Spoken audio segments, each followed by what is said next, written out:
And then he came in and he started asking questions like, why are you working on that? And it was infuriating because I hadn't quit my job for somebody else to ask me that question. Uh-huh. And I was like, I don't like you asking me that. Why are you asking me the question? Why am I working on something? If I wanted a boss, I would go and get a job. And he's like, no, you don't understand. I am good at this. Let me help. I'm good at prioritizing.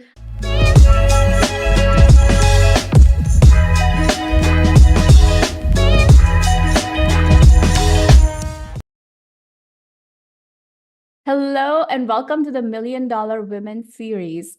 I'm Palak, and today with me, I have my dear friend Heather Roberts. I'm going to tell you guys a little bit about why I started this series, and then I'm going to let Heather introduce herself. She's absolutely amazing. This is going to be an incredible conversation.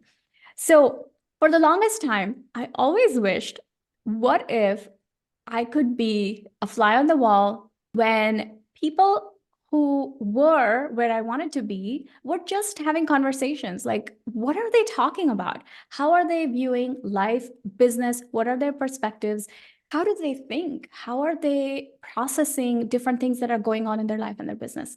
So I started the Million Dollar Women series for the rest of us who didn't have access to something like this as they were scaling their business. So welcome, Heather. I'm so excited to Thank have you. you. I'm so happy to be here. Thank you so much. This is great. Yeah, it's going to be so fun. So maybe we start with just tell everybody about yourself, your background. Yep. So I became an entrepreneur in 2007. Prior to that, I was the stay-at-home parent in our family. So I did that for 12 years.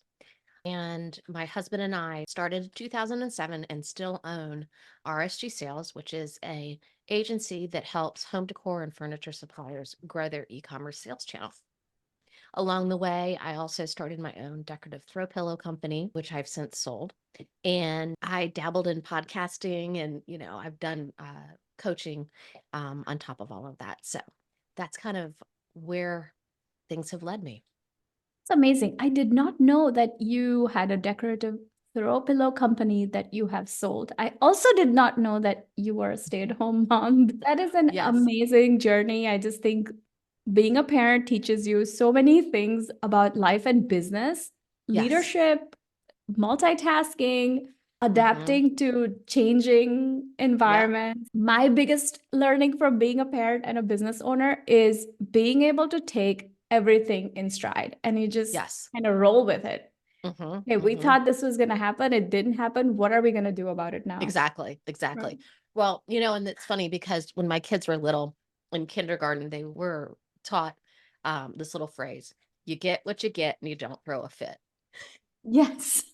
It's kind of a Yes. good mantra if you think about it, Yeah. Yes. I've heard you get So, what you get and you don't get upset. no. So now that I just found out that you were a stay-at-home mom and then you became a business owner, why start a business as opposed to finding a job? Yep, great question. So part of it was my husband had been in corporate. So he was, doing the corporate ladder. We moved 5 times in the first 5 years we were married. My kids were all born in different states. I think by the time we were 28, we'd had 5 different houses already. I mean, it was like one of those Yeah. craziness. And we were fortunate we got to live in Memphis for almost 5 years when he was with Maybelline. And he eventually left Maybelline and took a job with a company up in St. Louis, ready to assemble furniture company. The person who hired him, the president who hired him, after 2 years was let go. The new president wanted a new VP of sales and marketing, which was what my husband's position was. And so he was let go. And the thought of having to relocate, because, he was in consumer products Mm, and goods, a CPG guy in sales. And so having to relocate, be at the mercy of just the corporate thing, mhm, just wasn't appealing anymore. mm. So we put our house in, this is the beginning of 2007. We put our house on the market. We made a decision to move back to Charlotte area and we moved here and we had a house that we still had to sell. We had 3 kids in private school and we had no earthly idea what we were going to do to make money. So we basically what we ended up doing is there was a wrong phone call. We got a phone call and it was supposed to be for somebody, it was literally a wrong number. Mm. And in talking to this person, they were like, "Oh, hey, I want to sell to Walmart online because I want to get into their stores." And that was something my husband knew how to do. I am very much ops, marketing, finance oriented.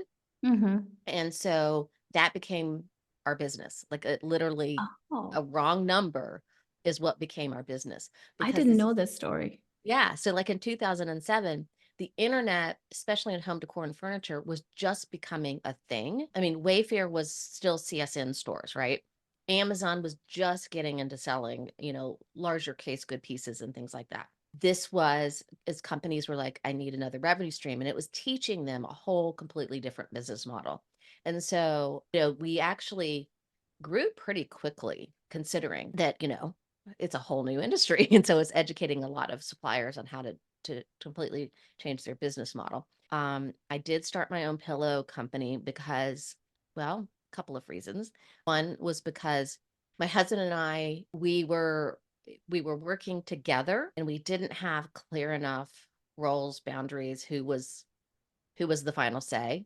Mm-hmm. And at that time, I always felt like, well, he's the one who's always worked. Turns out what we ended up switching to is the better solution for us, which is he's a sales guy through and through. And, and I love him for that, but he's always going to kind of go, yeah, it's not a risk. No, you know what I'm saying? Like Yeah, he just it's a kind of different, goes that you have to have a different mindset to be able to sell well. right, right. And I am more of the okay, that doesn't make sense. Let's logic that out, Mm. kind Yes. of person. And so while I owned my pillow company, because I was still involved with the business, we sat down and we completely restructured the company. And we made it so that I owned the majority share of the company. And that was very, very deliberate because then there was somebody who could say no. And Mm. I know that that seems silly, that little thing on paper, but it was somebody in our case to be able to say, you know, okay, no, we're not going to take that client because they don't fit the model, So it gave him accountability. It Mm. also gave him the ability with clients to say, hey, I'm not sure if Heather's going to let us do that. Like it gave him a bad guy. Yeah. Um, and Oh, it I gave see. Yes. yeah. Yeah, and so it gave me the ability to build a team that I knew we would need to structure everything around. It gave me the ability to really focus on the marketing. And I did for years. I did a lot of the sales things and the account management, but that's not my sweet spot. So, we were able to structure things so that we really catered to what each person was really good at. Mm. And when we made the decision to restructure the company and have a like a formal org chart, so to speak, that's when our sales started, like our growth was like doubling and tripling year after year. That And is an so, yeah, so that it was story. Yeah. very deliberate. And, now Josh can always say, I have a boss. So that's interesting that you said that your roles were not defined. And Nidhi and I Mm, had to figure out like our roles when he came in full time in the business, because up until then I was full time in the business and he had his job and he was working with me, but yeah, he was doing as much as he could, basically. right, Then when he right. came in full time, we had to figure out who does what, and we had to figure out who was good at what, and it was not a very graceful, pleasant realization. Like we went through a lot of ups and downs, and like we had to leave our ego aside to be able to accept that this person's good at this and I'm not, and vice versa. Mhm. And it really forced us to be extremely vulnerable with each other. It impacted our relationship in a positive way, but in a very different way than most marriages have to ever connect, right? Like it's Yeah. very different than most marriages ever have to work on. So was there ever like a time when there was an ego clash, like, no, I am good at this. And why won't you see that? Because we all have a different way of thinking. And how Oh, did yeah. you get over that? Oh, yeah. So I am also fairly analytical. Yeah. And so what I had us do was we did like the Myers-Briggs test, we did Colby, we did a couple of different things. Oh, I Um, love we did, that. s- That's how you yeah, we figured did out. and strength finders. Those are the things we did. Yeah. Because I was like, because this is not, I was like, this is not sustainable. We're going to kill each other. And I would really Yes. like to stay married to you, you know? And not go to jail. Yeah. And so I took that approach. And what that did was help me really, really, really see and understand the things that he was really good at. But the same thing happened to him. Yes. So that all of a sudden he's like, oh, she's got skills that I don't have. Mm-hmm. And I need to like lean into that.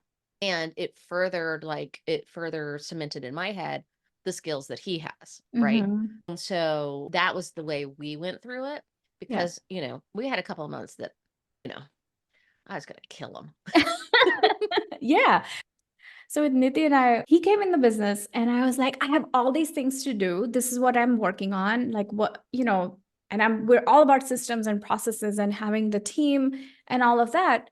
And then he came in and he started asking questions like, why are you working on that? And it was infuriating because I hadn't quit my job for somebody else to ask me that question. Uh-huh.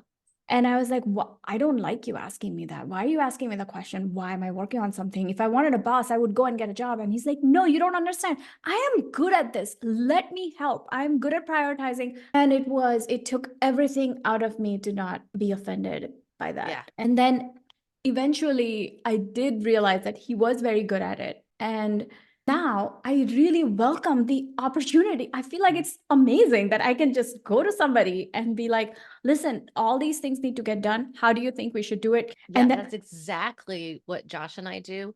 We have a weekly meeting. We've been doing this for years. yes. And he comes like, now this weekly meeting came out of a pain point, which was he would just, it's like 9 o'clock at night and he would like say something. I'm like, okay, no, we can't, I can't do this. It's driving me crazy. Oh my God, So this is you're telling me my own story because yeah, so what happened yeah, to I us know you too. like this. Yes, it's like you're Yeah. like, no, I can't do this. Yeah. So first thing we did was we set hours that we were allowed to talk about work. Mm-hmm. So for us, it's 8 a.m. to 7 p.m. So like you could come home and have a debrief and all of that. Yeah. But the second thing we did was we instituted this weekly meeting. Mm-hmm. And sometimes it takes hours and sometimes it takes 5 minutes. Yes. It just depends. And so what Josh does now is he creates his list of all the things he wants to talk about, and sometimes it's ID bouncing, sometimes it's, just various things. And then we sit down and we just go through it point by point by point. I love it.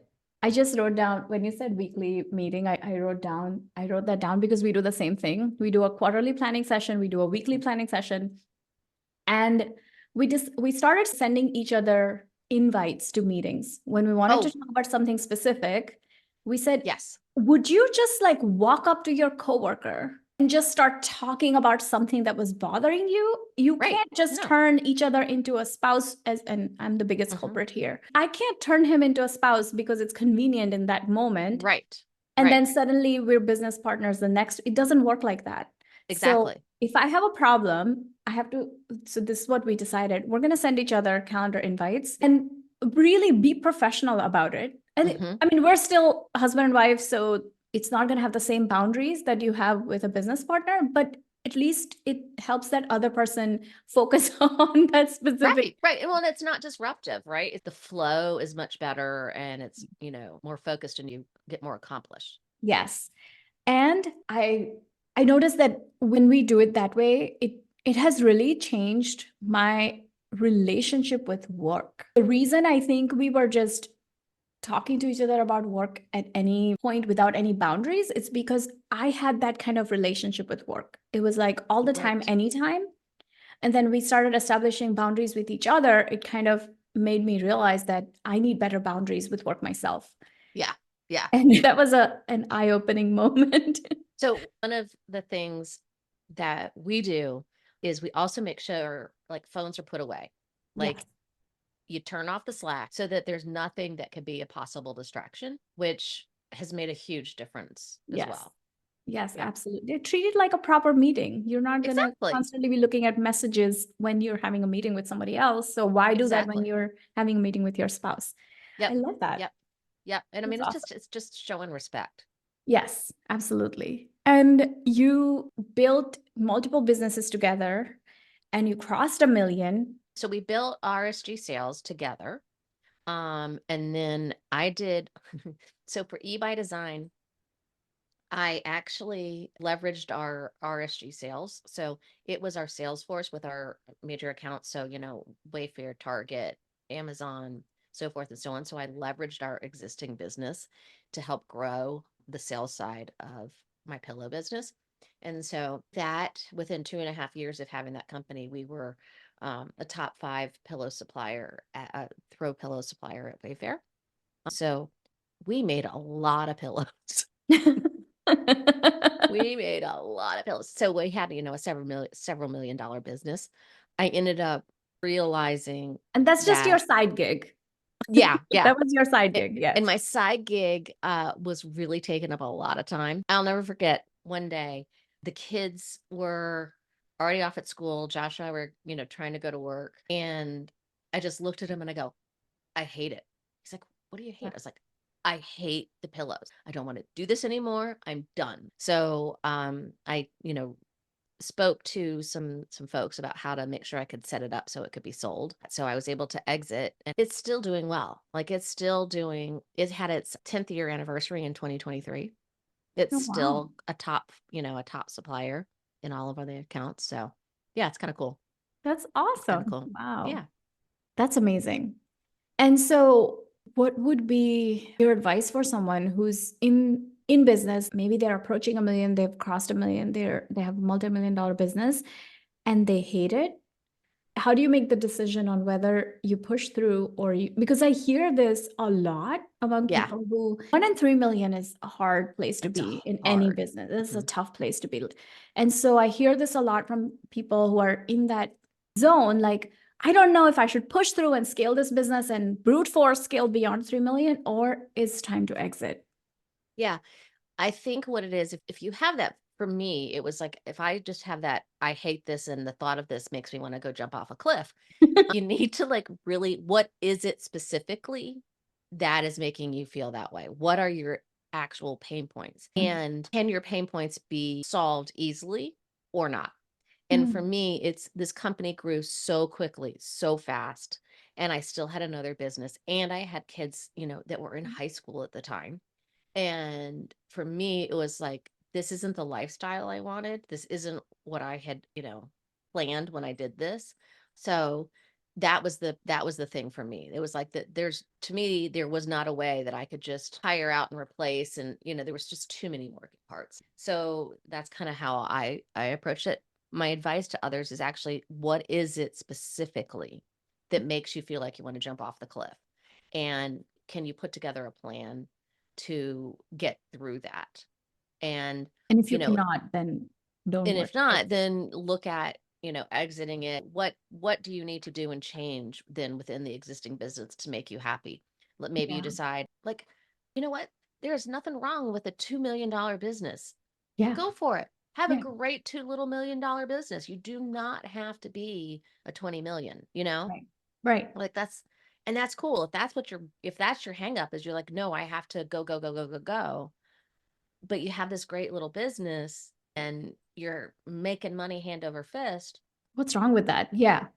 No, That's such a great point because, as entrepreneurs, we're always trying to put ourselves in rooms where people are 10 steps ahead of us so we could learn from them. But you really have to balance that with this is doing well right now. And it doesn't always have to be about the next level. exactly. Like for me, I think that's where the quality of life comes in. Yeah. In this stage of my life, I don't want to be some, mogul. No, it's just not what I want. I just want to build a few $1 million businesses. That's all I Yeah, want. I don't want to be some mogul. Right. yeah, Yeah. yeah. And I joke that's about it. Yeah. that's better than 97% of the entrepreneurs out there. Yes. This is the thing is when someone hasn't built a business, to them, crossing $1 million in revenue seems like such a big that's why I joked about it, being Mhm. facetious.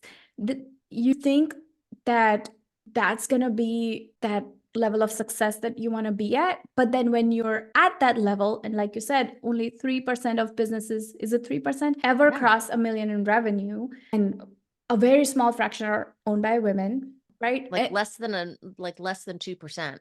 And less than 2% of those businesses are owned by women.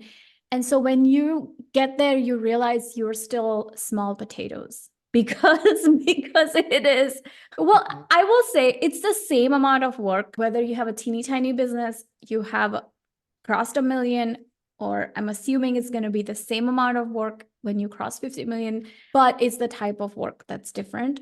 And the profit, like And the in your pro profit margins, because like Yeah. I think I saw someplace that for women, 80% of women entrepreneurs make less than $100,000 a year in their Wow. business.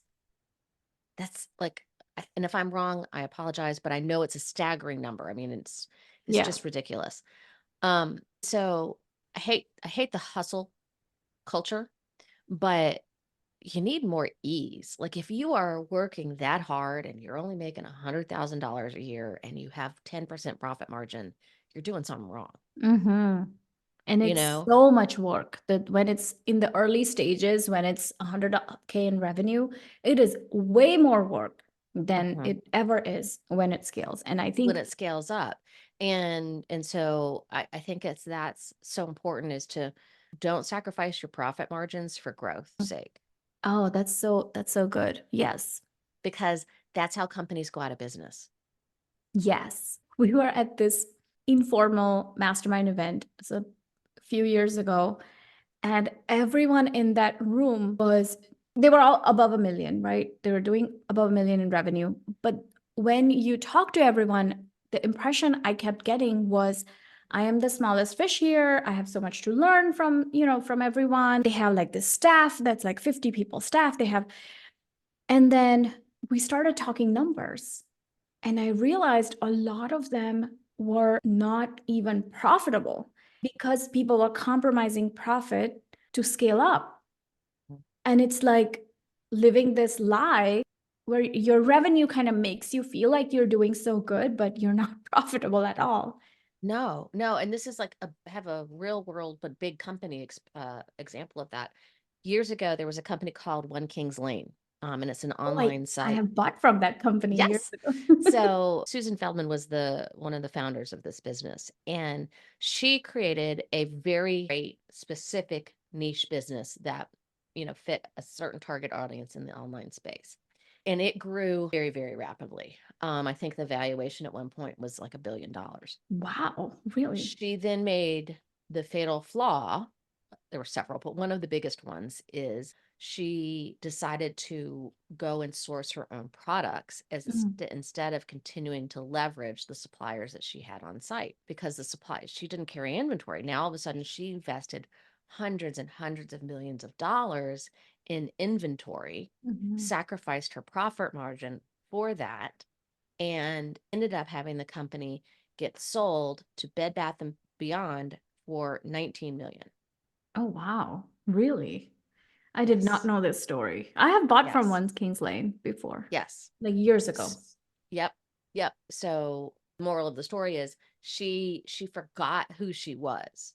She Mhm. forgot the core of what brought her to the dance. Yes. Instead, she was over there looking at the bright and shiny. Mm-hmm. Yes, and this is a lesson that I learn again and again. Stop tweaking the shit that's working. Like this is Yeah. what I am always tweaking the stuff that works. Like, why do I do that? And then it breaks everything. And then we have to put it all back Back together. together. Yeah. Yeah. And You know it why you do that? Because as an entrepreneur, you get kind of bored, yes. and you get bored with it and you think, oh, well, if I'm bored with it, everybody else must be too. And Yes. I'm like, I mean, when I've told you this before, I've told you that, if I have to, I always say if I have to take one more video that says how to sell to Wayfair, but that's stupid, because telling people how to sell to Wayfair or Home Depot or Lowe's or Target, that's the bread and butter of the business. It is. So embrace the bread and butter.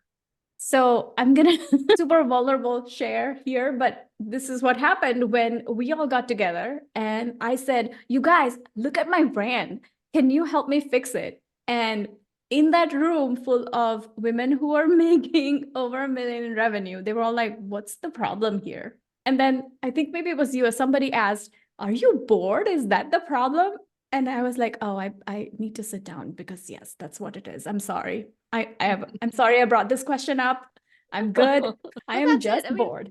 sometimes you need somebody to just kind of lightly say, no, you're really doing good. Yeah. You're bored. And it's And okay. those 10 minutes saved 6 months of work because multiple people looked at me and they said, you're fine. Stop tweaking the shit that's working. That this is why it's so important to talk to people at that level because they get it. They've been through it. And what do they say? New level, new devil. Every level, Yes. there's so much to learn. And unless you open up about things you're struggling with, there's no way to learn it. Yeah. And there's no perfect business. That's the other thing. I mean, There's everybody's like, oh, I wish I could be this person because it looks their business is fantastic.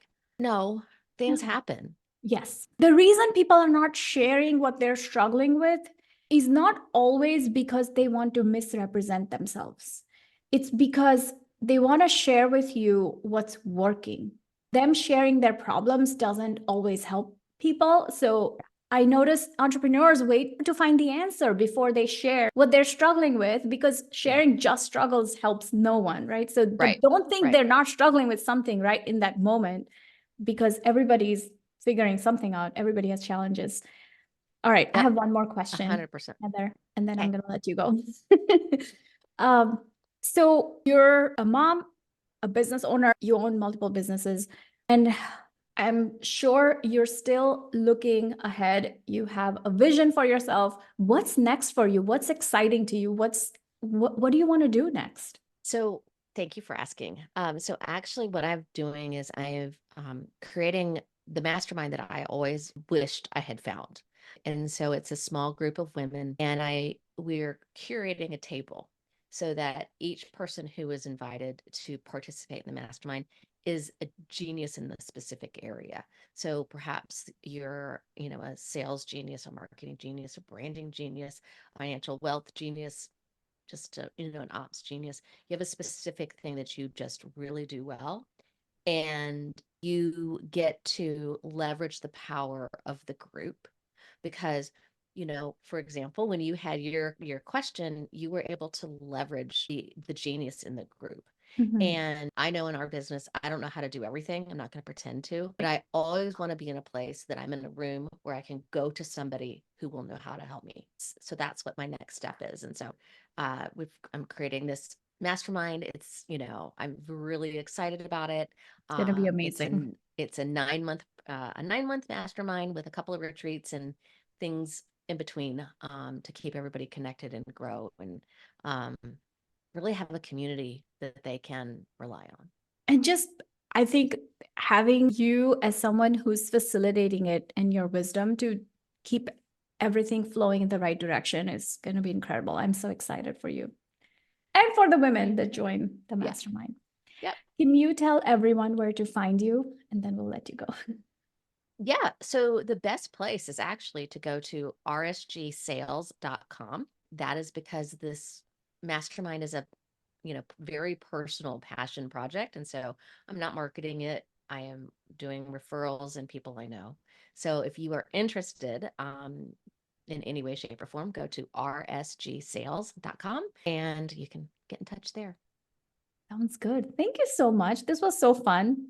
It was. It was. I'm so glad. Yeah. All right. Talk to you soon. Okay. Bye. When you're ready to get serious, you can join us at theinvestoraccelerator.com. It's like getting 1,000 episodes worth of information in 5 days, and it's everything you need to build your actionable plan to financial freedom and making work optional.